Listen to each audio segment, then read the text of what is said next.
Hello there, and welcome back to the Awakening Bodies podcast, where we explore ways in which you can shift your patterns and transform your life. Today, we have two special guests. Typically on guest episodes, I don't have my dear wife with me. If you are listening and not watching, I got Lauren joining us today in the conversation, and a very close friend of ours, Krista Morton. Now, Krista has been part of our lives for close to, I would say, 5 to 6 years. And her expertise lives in integrative medicine. Integrative medicine and somatic approach to healing the body of chronic illness and symptoms. As we're here through a conversation today, Krista has gone through her own journey, and I love the way in which you put it, your pain to purpose journey. And now taking that experience, the knowledge that she's gained through her many years of schooling, to be able to bring a level of education for us to bring our bodies to their natural way of healing. Because as she'll share, that the body has a natural way of going about the normal challenges that the health experiences to bring it back to balance, to bring a high level of sense of health, which is the idea of holistic health, self-mastery, and faith, all really in one capsule. So Krista, thank you so much for joining us today. Thank you so much for having me. That was a beautiful introduction. So Krista, share with us to begin, for those that don't know you and integrative medicine, this is something that seems to be more common now, but I don't think people fully understand what that means. Could you share your journey and what integrative medicine is? Absolutely. There's so many different versions, I think, now of integrative, functional, holistic. These words are being tossed around, but when we really look at integrative medicine, it's an integration of many different ancient healing and really modern holistic modalities or technologies all combined into one. And not only does it look at your biochemistry, but it's looking at your emotional body, the spiritual integration, and all of these different layers of who we are and our internal and external environments to come together to create a state of health. And so we look at all of those layers when it comes to what's out of balance or dysfunctional in the body. We're not just looking at the biochemistry, we're looking at the whole human internal, external environment. And so that can encapsulate so many different modalities, techniques, and technologies, which is pretty nice. A lot of tools at our disposal. Okay, so I'm intrigued because you say the whole body. What does that mean from your perspective? Yeah. From my perspective, it is your biochemistry. So, of course, things that we look at in your labs, we're looking at your systems. That's another part of integrative medicine. We're not separating systems as we have in Western medicine specialty doctors, but we're looking at how the system works as a whole. So that's the physiology side of things. But then there's also the emotional side of things and the traumas that get stored in the body and the cell memories that get passed down from generations. And, there's a very literal biochemical expression of those memories that creates a huge elephant in the room of, are we addressing your emotions? And then, of course, there's, the spiritual connection. And I think that probably means something maybe different to everybody. For myself, I am a Christian, so it means the integration of the Holy Spirit in my life and how it relates to my health and wellness. And then, of course, addressing that connection to higher self or higher power for every client that walks in to the room and making it, their own in that regard and guiding them towards the sense of connectedness. So those are the layers that we look at and all of the bioenergetic field around the body that encapsulates it all. So it's pretty cool, pretty layered. Yeah, I think those three pillars kind of encapsulate the whole body in my perspective. I feel that so deeply, Krista. And for those who don't know and who haven't really been following my personal health journey, I worked with Krista, I want to say about 2 years ago now. And it was when I was going through my personal challenges. I had chronic headaches and fatigue, and I was doing all the quote unquote like right things to do. I was eating right, but there were things that were so much deeper that you've allowed me to become conscious of, between like my labs and the emotional healing. And genuinely, you are such a huge part of my healing process. And so I'm so grateful to be having you on to be talking about this, because literally anyone who comes to me with like deeper health issues, I tend to point them your way, because again, the way in which you can really look at something and look at the whole body and not just the physical body, but the spiritual and emotional body. Like that is where true healing takes place. And I just commend you so much of dedicating yourself and your personal journey, because I know you've also been through it as well. Mm-hmm. Thank you. I truly appreciate that. And I mean, Lauren, thank you for allowing me to be a part of that. We see you're in the driver's seat. Like we're just the coach and think about taking a driving lesson. We've got the emergency brake. We're telling you maybe where to navigate next, but you're the driver, and you're in charge of accelerating the process of that healing journey. And that's, your integration of self and your awareness is, I think, why you had such a huge 180 in your health so quickly. So shout out to you. Great job. Yeah, and just for anybody that's never heard of this kind of work, I remember the first time Lauren shared with me some of the things that you guys were doing, specifically with the hair, and how you were testing the hair months later, and you were able to see what her body was doing with the same strand of hair months after it was plucked from her head. Like it blew my mind. Blew my mind. But before we get ahead too soon, Sure. So your personal journey, and again, paint to purpose. I love that. So your journey, how did that shift into what you're doing now, and how does that experience really set yourself up for what you're looking to do with other people? And just real quick, I think it's important to note that Krista is in our lives because Sebastian and Krista danced together, like back in New Jersey. And so I just think it's amazing that after years upon years, we've been able to watch each other grow into these experiences of life and your career path. But I've also seen it from like the beginning too, of like where you really were in those moments of struggle, and to see you overcome that and now helping other people is just, it's so beautiful to witness. So yeah, if you could give some listeners just your personal journey. Awesome. Yeah, it's funny that you just said that, because I realized, wow, like you guys really entered in on my life, like at the very beginning of when things started to spiral. So that's it. That's very cool that, we share that vantage point of the journey. But when I look back on my journey, I really had, and many of us do, who end up, coming down with chronic symptoms, chronic illness, autoimmunity, we have little clues throughout our whole life that something's not quite right. When I look back upon my journey, I definitely had plenty of those clues. As a kid, I had really intense sensory issues. So I would, cry from like 6 to 9 p.m. at night. And the doctors were like, oh, pediatrician said it's just overstimulation.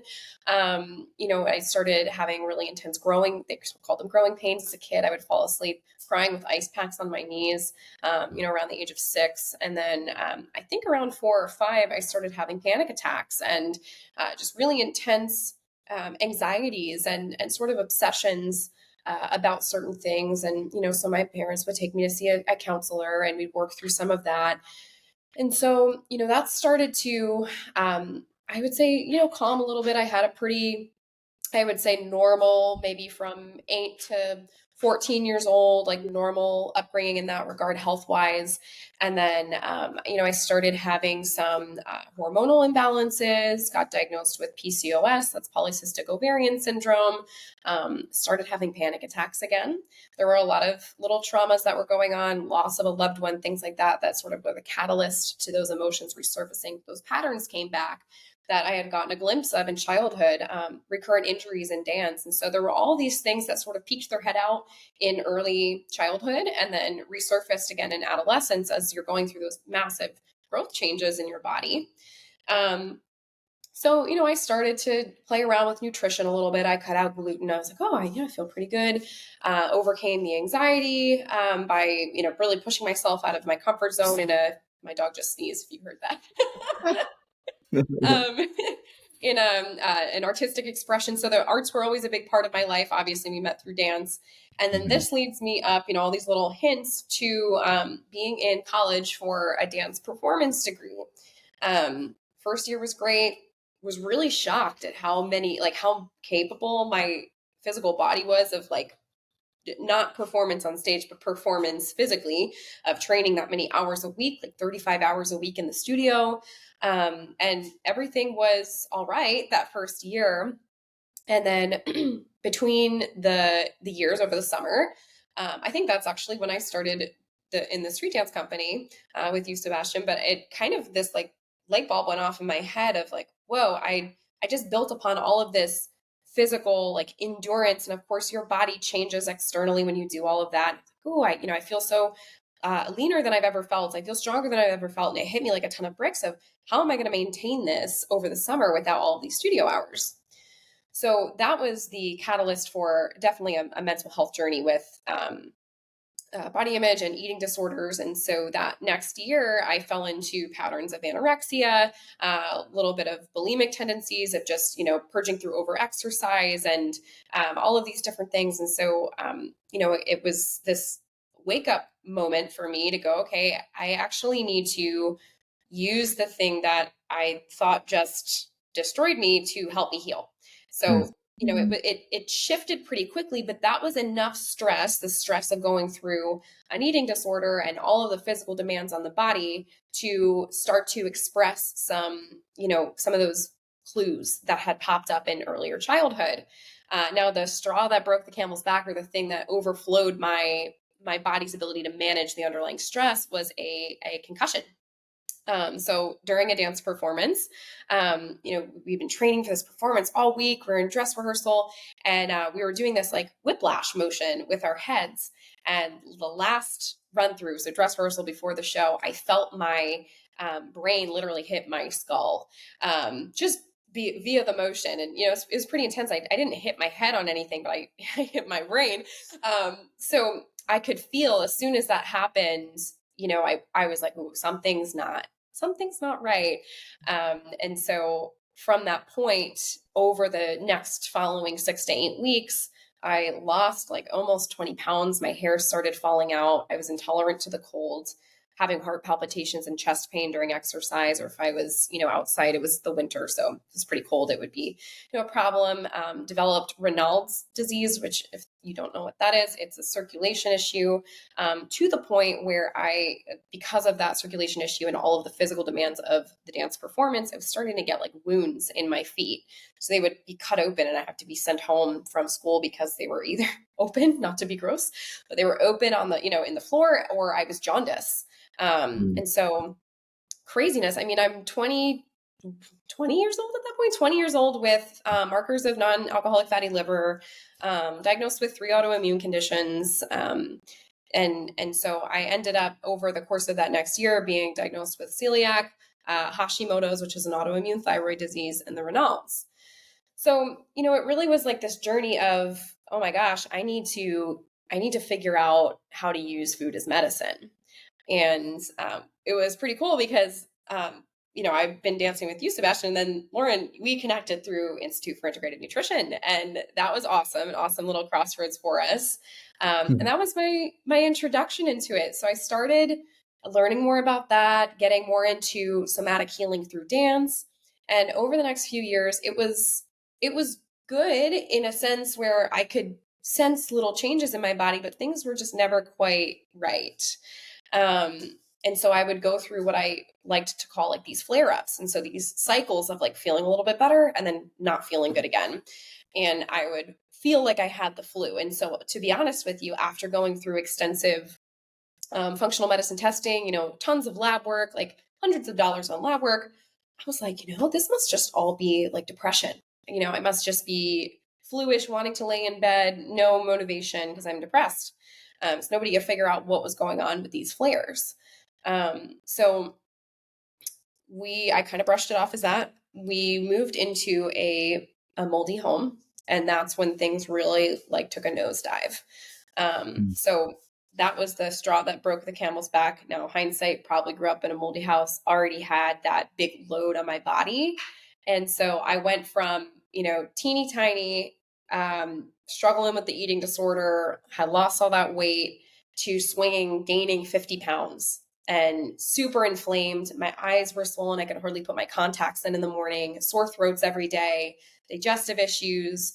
And I was also teaching dance at the time, could hardly finish my work night. Hindsight, I'm like, it makes me so sad to look back at that time. It's like, oh man, my patience was so thin trying to get through my work night. And so I had worked for a couple of functional medicine doctors at that time and been introduced to a little bit of root cause and had done some preliminary, kind of cleaning things up, reversed my fatty liver markers, but I still just wasn't quite right.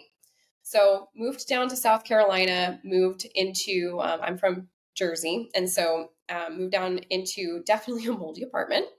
And things just escalated. It was, again, that next added stressor. And I decided enough's enough. I am going to go down a road that I've never gone down before. And I'm going to mail my hair sample to a doctor in Melbourne, Florida, who has this DNA, frequency-based bioenergetic technology from Germany.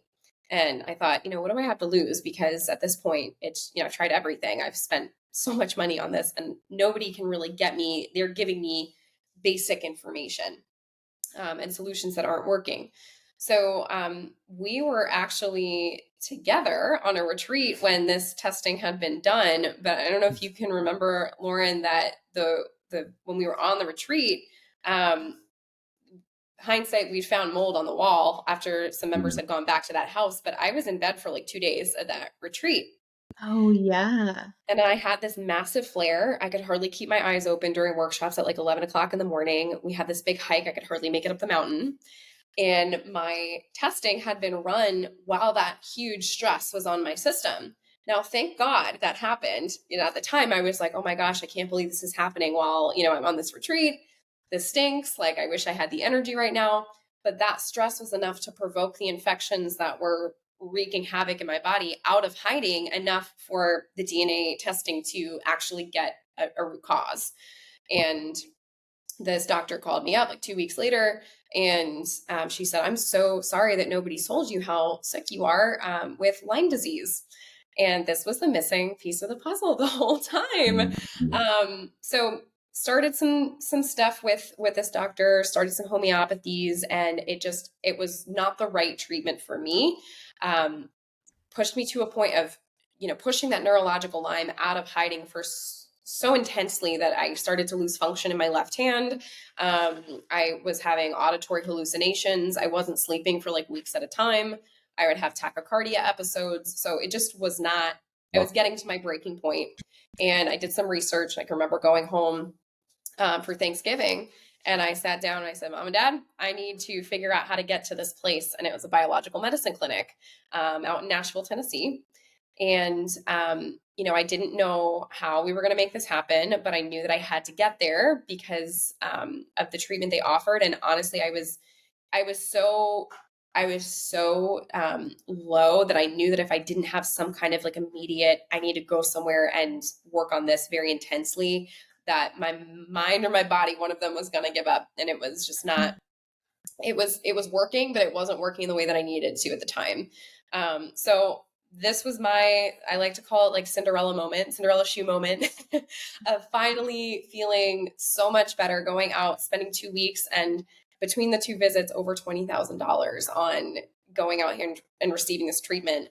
But it wasn't only the gift of physical health that I got back, but it was emotional healing. It was spiritual confirmation and growth and groundedness. I am so blessed to have been and still mentored by the doctor who treated me out in Nashville, Tennessee, of really showing me, what might be some next steps in using this for good. And so after that experience, I worked for Dr. Daniel Pompa a little bit, did some other work with some functional medicine doctors for training, and then decided it was time to go back to school. So I am currently earning a doctorate in integrative health, and decided to invest in and train in the same technology that finally got me an answer and got me a solution. So combining all of those methods, that's where we're at now, of, offering the DNA testing and then offering the biological medicine based model of applied kinesiology when it comes to the healing protocol and how to prioritize the body. Because even though I got an answer on that first DNA scan, the approach didn't match my body's needs. And so that's where that part 2 came in, of learning how to do the applied kinesiology in prioritizing the issue so that somebody doesn't have this massive Herx reaction that's too much to handle, which is what I was experiencing on that initial Lyme protocol. So that's long-winded. So I have a lot of details that we can, gloss over or go more in depth on, but that's the general gist of it. Wow. Yeah. So definitely want to touch on a couple of different things that you touched on there, because a lot of experience in a very short period of time. One of the things that really stood out to me is you're sharing at 20 years old, you started to realize everything that you're going through. It's okay. It's okay. She's Yep. making I think if there's a way to, it's okay. We can okay, just we'll just kind of, we can edit it on the you back can end. edit it. All right, perfect. So, hey, Bodhi, come here, bud. So, experience at 20 years old. So, sorry, can you just gloss over that question one more time?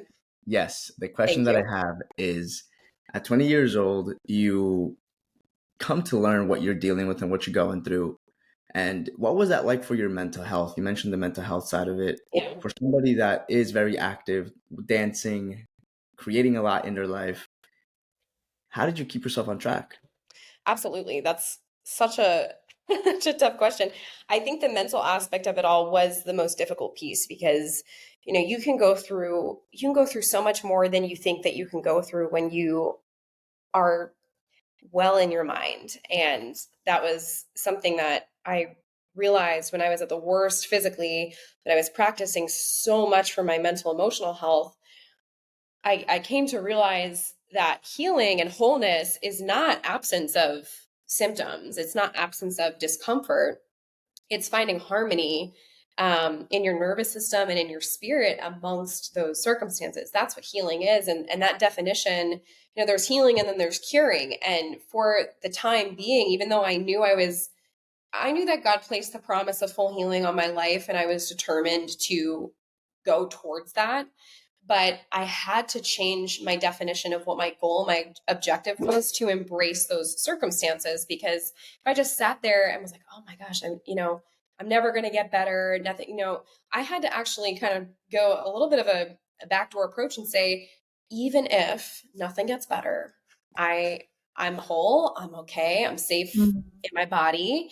And that actually is the key to getting your nervous system regulated enough to accept healing in your body, Mm. because without that you're going to start to hit dead ends, because the nervous system is huge. And usually if you've had a lot of chronic symptoms, a lot of stressors, that nervous system is not too happy. Okay, so time out. So Yeah. you're saying that to allow your body to fully regulate and experience that full sense of healing, it started by you internally, mentally starting to affirm that level of safety, that Mhm. level of healing, the level of wholeness, Yeah. even while you were experiencing the physical manifestations. Absolutely. Yeah, I did that a lot through EFT, emotional freedom technique, prayer and affirmation. And so every day before I would go to my treatments, I would tap in some affirmations with acupoints. I would say, my body's working for me. My body was designed to heal, and my body is letting go of all that does not serve my greatest and highest good. And obviously, sometimes you have to borrow a little bit of belief to get there, but um, find something that feels true or that resonates with your subconscious, and acknowledges what you're experiencing right now, but also brings in the truth, and stick with that, reprogram that, and say that over and over and over again until your nervous system starts to believe it and resonate with it. Mm. I love that so much. And I feel like that's what you really supported me with, because I feel like there's so many affirmations and positive thinking out there where you can continue to tell yourself over and over and over, like, I'm healed. But Yeah. the subconscious doesn't fully agree with that because it's experiencing all these symptoms. Yeah. So, with what you were just saying of like finding something that really resonates with you and like run with that. So, Yeah. it's like my body's healing. Mhm. Like maybe I'm not fully healed yet, and I can't really believe in that yet, but it's healing. And Yeah. that's more believable to the body and to the mind. And I remember my biggest challenge was getting over that. Was like as soon as I started experiencing a little bit of a headache come on, I Yeah. would usually like go down the hill. Yeah. And you were able to support me in witnessing it of like, okay, I'm feeling the symptom right now, but that doesn't mean that my body's not healing.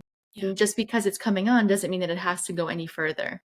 It's like Absolutely. stopping it before it happens. And you Yeah. literally had a physical, like you used to do something to Yeah, like, the whatever you Yeah, I was just going to talk Stop. about it. So the limbic system is the part of your brain that really bridges your emotional thought life, your subconscious beliefs with physical expressions. So, your brain subconsciously has almost like file folders of information, in it. And so within those file folders might be a physical stimulus, it might be an emotional trigger or memory, but it's this bundle of familiar experiences that may trigger your limbic brain to signal off those physical expressions. So a lot of, for example, like this, I'm going to just take one of the most common examples that I see because we work a lot with mold in the practice.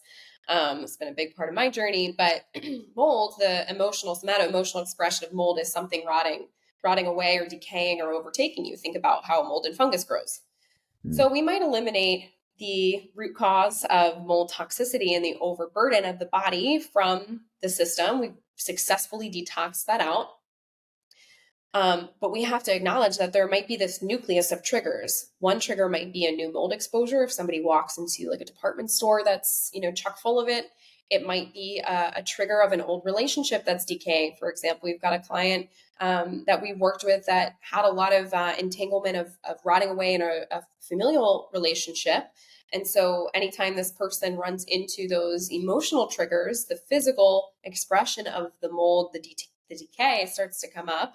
And so there are these different inputs that can trigger the limbic brain to express those symptoms.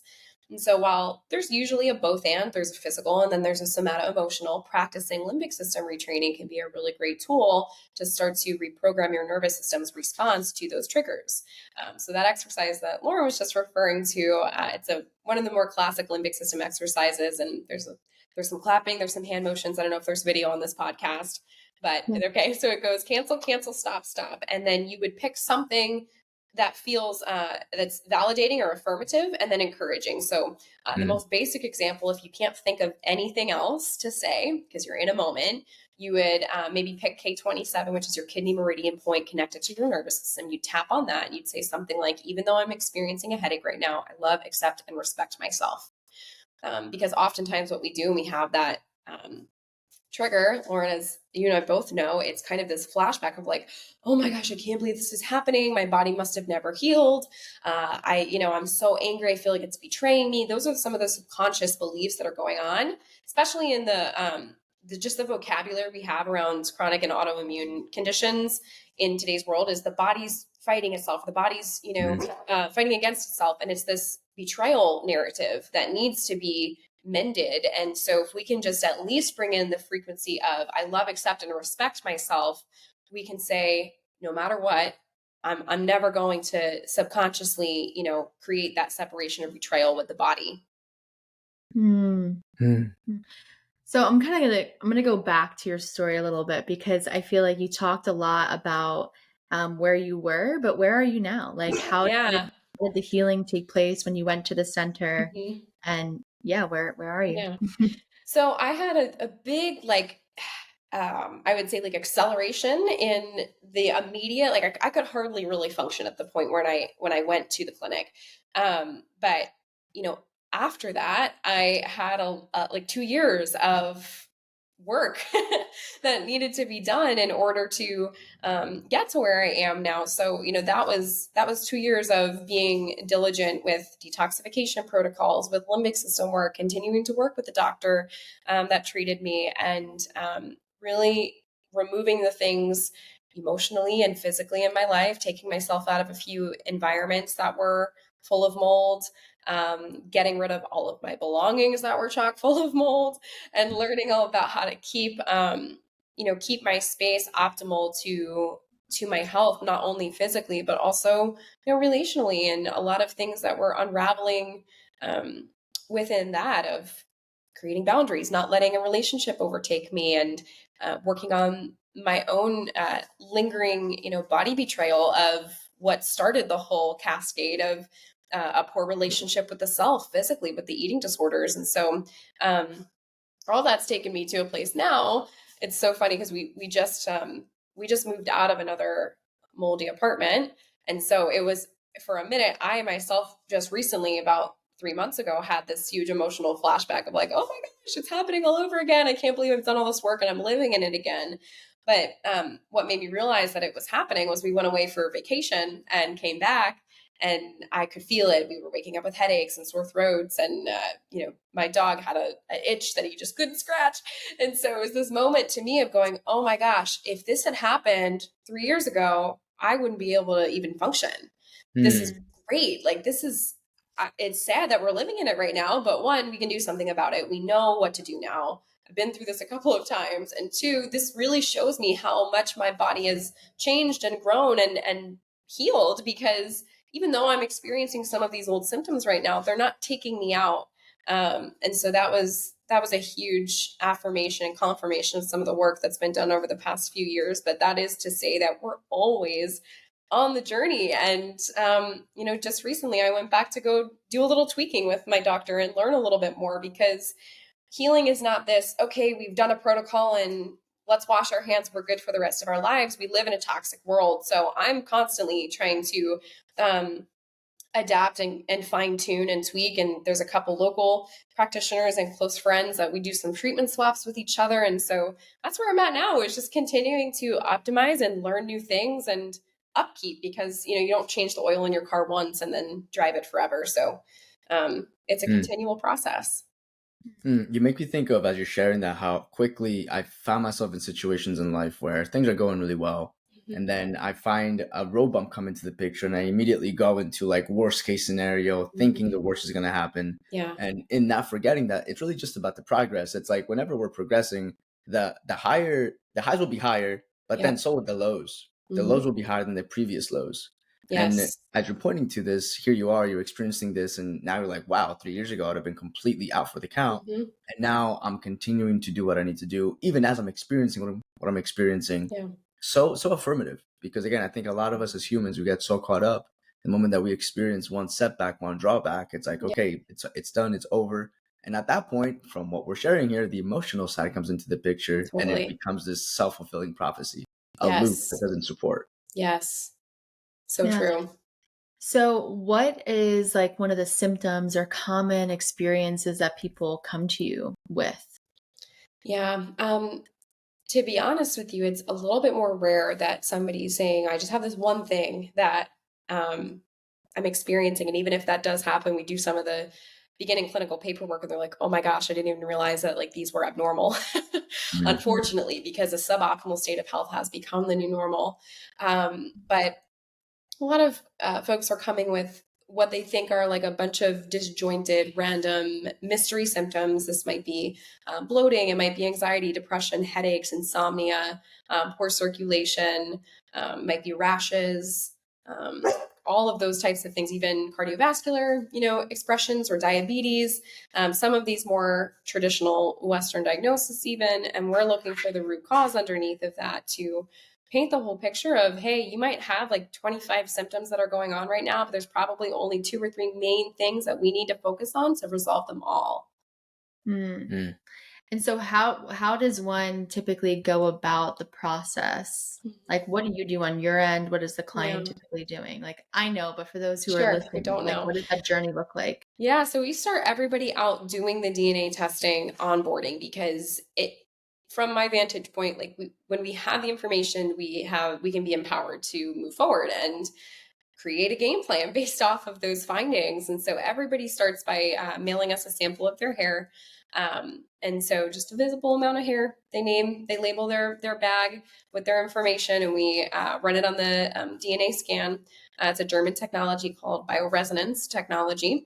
And so the goal in running that frequency-based scan is to detect viruses, bacteria, parasites, fungi, mold, allergens, chemical residues, and figure out what the priority of stress is on the body down to the cellular level. So we're not only looking at, major detox organs like your gut, your liver, your kidneys, your lymphatic system, but we're also able to go down deeper into the neurological system, the cell membranes, some of these systems that we really just can't get to in blood because it's impossible to, right? And so whenever I'm talking about that testing, and a lot of folks have already done a ton of lab work, so it's rare that we start with lab work.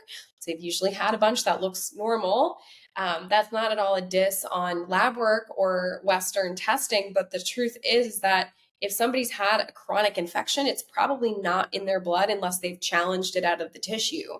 So we need a different way of looking at the body, because things like Lyme, mold, strep, Epstein-Barr, unless it's active, it's probably not sitting in your bloodstream. It's probably wreaking havoc on your neurological system or your joints if maybe you're diagnosed with arthritis. And so we've got to be able to look at those other tissues in a non-invasive way, right? Because I mean, we're not really looking at, we know things like Parkinson's and dementia and all of that, those can be tied back to like spirochete infections such as Lyme, but those aren't being done until, there's like autopsies being done and you're seeing those spirochete bacteria. So this is a different way of looking at the body. We know everything in nature has a frequency. And so if you want some science behind it, going to look at the science of biophotons and that whole world. It's a great way of understanding how bioresonance technology works.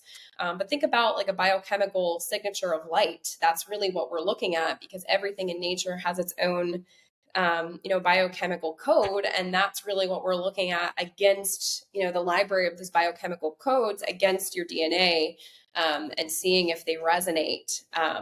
And that's how we accomplish that detection. So we go through that report, we look at what's going on in those tissues, and then the latter half of that, which is what I was talking about, being really the catalyst for change in my personal story, is applied kinesiology.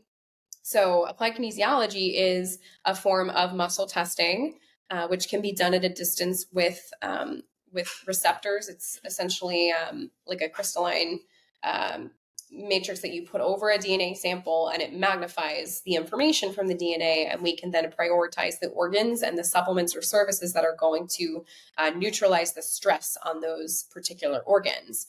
And so that's how the protocol, of course, with our logic as well, we need to start with and integrate some of those things. But the muscle testing is the confirmation of what's going to be the best place to start for this person. And that protocol might be an encapsulation of, herbal medicine. It might be some dietary supplements, mostly herbs, homeopathies, and then services, which might include, a ionized detox hand or foot bath, dry brushing. Brain tap is a really big one that we use, which is a sort of like neurofeedback at home. It's a light and sound journey. And so when a new client onboards with us and they have some of these services, if they're in one of our membership-based programs, we actually just ship them this box of technology that they keep for the quarter that they're with us. They can rent to buy, they can send it back, either way. But essentially, I realized that I had an office over the summer of this past year, and I realized I'm actually diluting some of my potency because these individuals who are local to me can come in and receive these services, but I'm stuck with supplements and nutrition for my folks who are virtual. And I wanted to change that. And so now we can ship this at-home detox in a box, as we like to call it, to their front door. And they can do all these services at home that they would do with us in the office.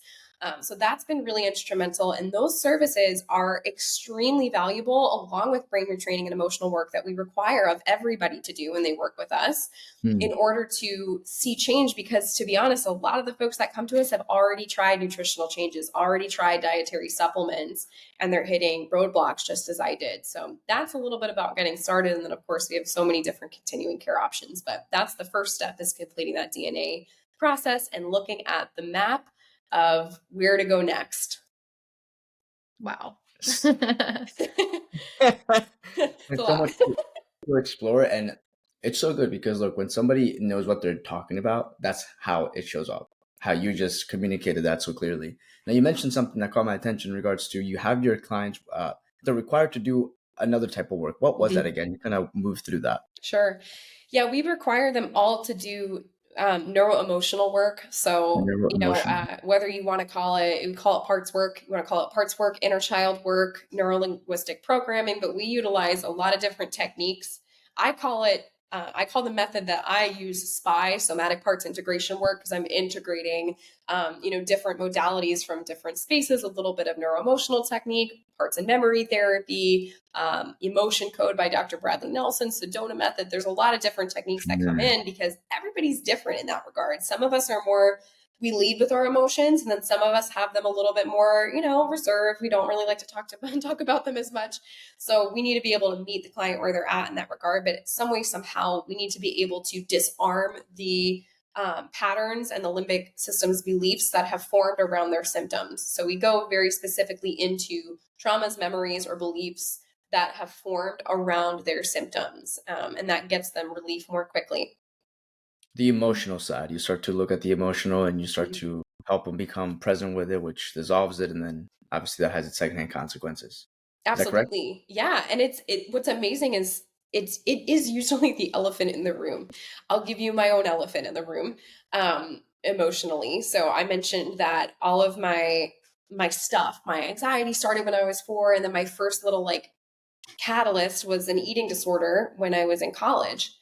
When I was 4, my grandmother passed away, but the first 4 years of my life, I watched her be fed on a feeding tube.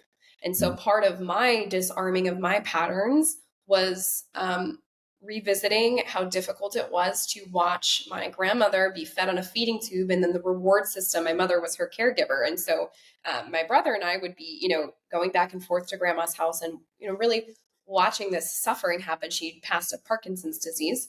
But disarming the patterns of watching that, along with the reward system that my mom would try to use to make the experience a little bit more pleasant, of course, was, hey, we'll stop and get a treat, on the way there or the way back. And my belief system was, oh, okay, this is how we cope with somebody being sick.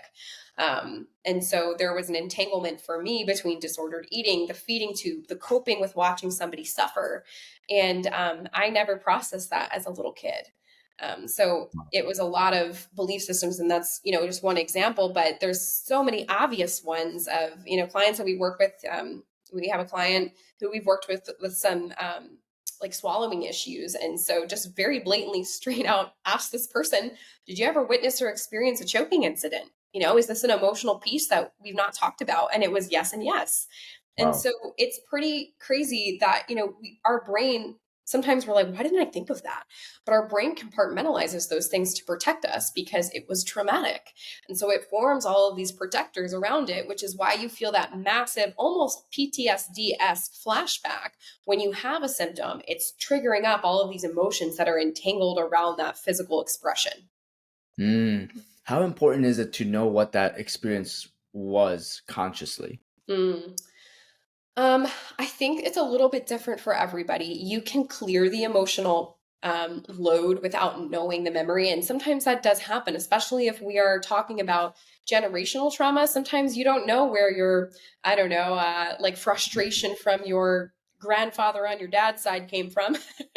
But we Mhm. know that it's passed down through cell memory. And so while you might not have a physical memory, a conscious memory of that experience, your cells remember things. And something very interesting that I learned from Dr. Daniel Pompa and working with him, who's also a believer, is, we talk about generational trauma, and sometimes some of us have an easier time grasping that concept than others of, what do you mean? Like, that kind of sounds a little bit far-fetched. But the truth is that your cells remember that for 4 generations. And the Bible says that since we're passed down for 4 generations, in Mm. biblical times, diseases were thought to have been connected to, sins or, emotional pain. And so there was this relationship, the symbiotic relationship between them.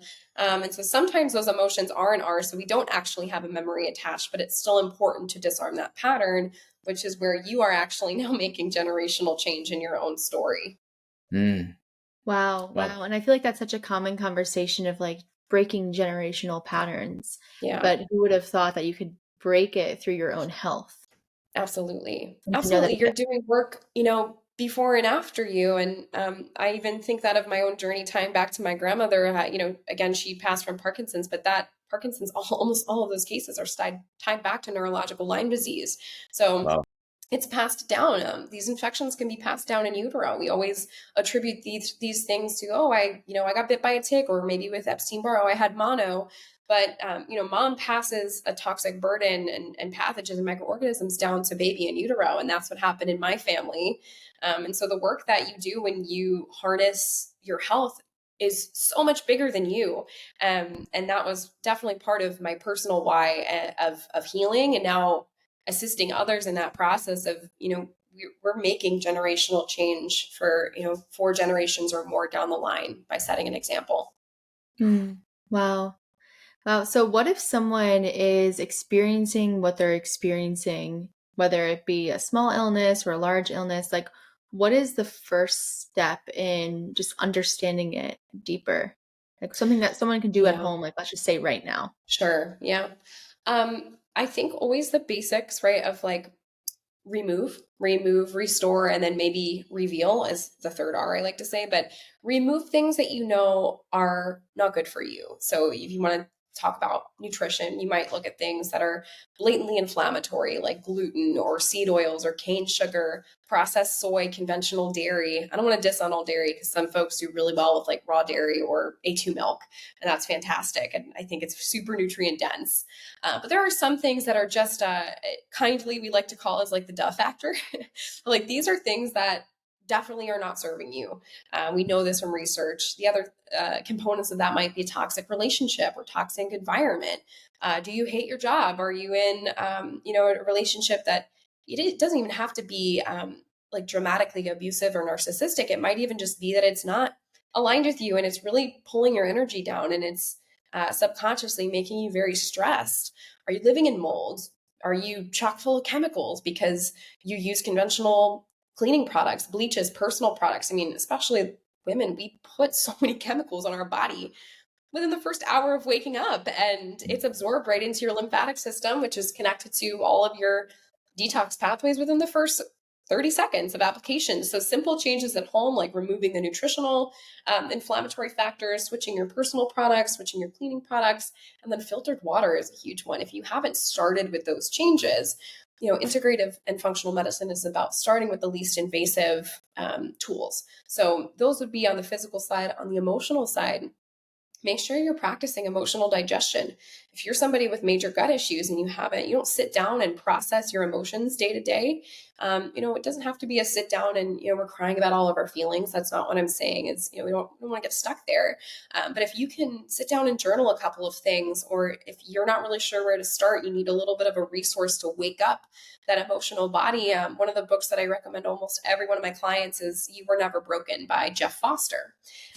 He wrote this collection of poems during and after going through chronic Lyme disease. And he doesn't mention chronic illness in the book. It's not doom and gloomy, but it actually starts to set the example for the type of self-talk that we teach in the parts work. And going along that strain of what we were talking about at the beginning with, I had to put myself in a state of safety in order to heal. He replicates that language. And so I think that's a really good place for people to start. It's an easy read. And so start to use that as a model to build your self-talk, your voice of nurture, as I like to call it, off of. So good. Okay, so we just got the physical, we got the emotional, we got to go into the spiritual. Totally. And as believers, obviously, we all have a specific focus or faith that we're on. Not everybody's the same. This isn't to try to change anybody, convert anybody. We all free to choose whatever we choose. Yeah. But how do you support on the spiritual side as well? Yeah, for sure. So, I think part of what we do is, our whole team does have a spiritual connection. We've all had our own journeys to come to the place that we're at now. But we do like to support the clients that we know are open to it in prayer. We like to pray for them and lift them up. And especially those who have shared that they're open to that. We'll bring that into sessions together and support in that regard. The really beautiful thing about muscle testing is you can actually challenge or test against the spiritual layer of the body on things that might be less invasive than talking to somebody about their connectedness. So this might be something like an essential oil or a Bach flower remedy, or maybe a program on brain tap that might wake up that layer for them and just provoke maybe a little bit more of a deeper thought. So those are some ways that we do that. And I think everybody's so unique.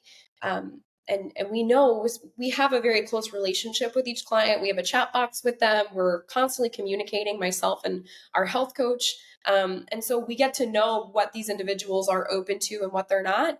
And oftentimes they'll come to us. I just had this happen a couple of weeks ago, and the client was saying, I don't know if you're open to talking about it, but how can we bring the spiritual part in? As I listened to your story and how much God was a part of it, and connecting to your spirituality was part of that. I want to know how that relates to my journey. And so I often think that the spiritual layer, it's always there. It's always present for us as practitioners, just inviting, our best healer, our best teacher, our best provider. I always bring in I love those names, Jehovah Rapha and Jireh and Nisi, all of those names for the various names of God, but bringing that into when we are approaching a call, we are approaching a testing, and just asking for it to be totally, pure and untampered by our humanness. Yeah. But for everybody, I think it's a little bit different, but we always do touch upon that spiritual layer, even if it's indirect through maybe some of the supplements or therapies that we're working with. Yeah. You make me think of how many people I've come across who are dealing with some sort of challenge, whether it's mental, whether it's physical. And it's not until they experience that challenge that the spiritual side opens up. Right. It's almost like they need to be tested to the edge of who they know themselves to be to start to open up their heart, soften their heart, to actually explore, okay, what is this about? Maybe there is a greater purpose, a higher power. Yeah, it's so true. Do you notice that with people that the more that they're dealing with that challenge, the more they start to open up? I do. I think it can kind of play out multiple ways, but I think sometimes if somebody hasn't had, a connectedness to their spirit or like a faith journey, that oftentimes challenge can provoke them to, they've, like you said, come to the end of themselves, and now they're like, oh my gosh, I have nothing else to surrender to. I've tried everything. Like, God help me. And that's, I think, an expression of that. My own personal expression was I grew up in a very religious household my whole life. I explored a couple of things. And when I got really sick, I was like, God, why is this happening? Like, I'm praying to get better. I even felt you tell me, like, I had a very intense spiritual experience of, I felt that God put it on my heart that I was to pick up my mat and walk, as it says in the scripture. And that to me was, I think, if you're coming from that very religious background, a lot of the messaging that comes into play is, well, just pray it away, or come up to the altar for prayer and you're going to have a miraculous healing. And I wanted that so badly. And I thought that God promised me that. But what I came to realize in hindsight was God was inviting me to walk the steps out of that promise, to bring the promise from the spiritual realm into the physical realm. So that was my life's path, to learn and grow and to use that pain for purpose. And it's not that God didn't promise me that. It's just that he was inviting me on a journey to walk that out. One of my favorite phrases to encapsulate that expression is, God feeds the birds, but he doesn't put the worms in the nest. So wherever you're at in your faith journey, whether you're just coming to the point of surrender, or you are a person of faith and you're questioning your faith because you're going through such a hard challenge, you're going, why would God drag this on for so long? There's always a reason why. There's always a lesson in that. And if you are continuing to learn the same lesson, there's something in that you haven't quite maybe finished yet. And it's okay to ask for help in that discovery, because I definitely could not have brought that promise into fruition on my own. Wow. Thank you for tying it all together. And this was such a beautiful conversation. And I just feel like we can continue talking. And I feel like you're just filled with so much wisdom and knowledge. How can people connect with you? How can they find you? Awesome. Yeah, they can connect. Honestly, the easiest way to get a taste of what we do is our Instagram page or website, which I can send you guys some links. You can send me an email if you'd like, info@somasandra.org. But we do a discovery call with new clients. We want to hop on the phone with you, and our onboarding is a little bit like an application process. And it's not that we won't take everybody who wants to come through the door, but we want to take the folks that are ready for our process, because you need to be ready to commit to that physical, emotional, spiritual journey, to have an aligned experience with working with us. And some are going to be more aligned than others, right? As we know, it's there's a right fit for everybody. So you can explore a little bit about what that looks like on our pages, or reach out to us and we can hop on the phone. We do, those free 20-minute discovery calls, application calls. We can decide if it's the right fit for you to move forward. Chris, I acknowledge you so much for having really broken through the journey that you went on. And then from there, now taking that journey that you've been through to give others the opportunity to also experience that level of healing for themselves. And not just on a physical level, on the emotional and the spiritual level. I think that right now where we're at as a human society is we are lacking a lot of deeper understanding of who we are. And we are so just focused on the physical, we're going to look beyond it. And you're helping people look beyond just the physical to understand the depth. Because like we just said before, this could impact not just you, but 4 generations down the road. And the work you're helping them through is bringing a stop to that pattern. So awesome. Thank you for this conversation. It's been so good. Oh, thank you guys both, and for the work that you do and bringing people into awakening to that potential and that journey. So I'm really appreciative of always sharing conversations with the both of you, but for the relationship that we've shared for the past 5 or 6 years now. Yeah. Oh, amazing. Amazing. Well, you heard it first. There's a deep level of knowing for yourself. And if you have any questions, dive deeper into, we'll put some links at the bottom here. Reach out to Krista, connect with the team, and see maybe what's available for you to get beyond what you see on the physical side. Absolutely. Thank you. Thank you. Yay.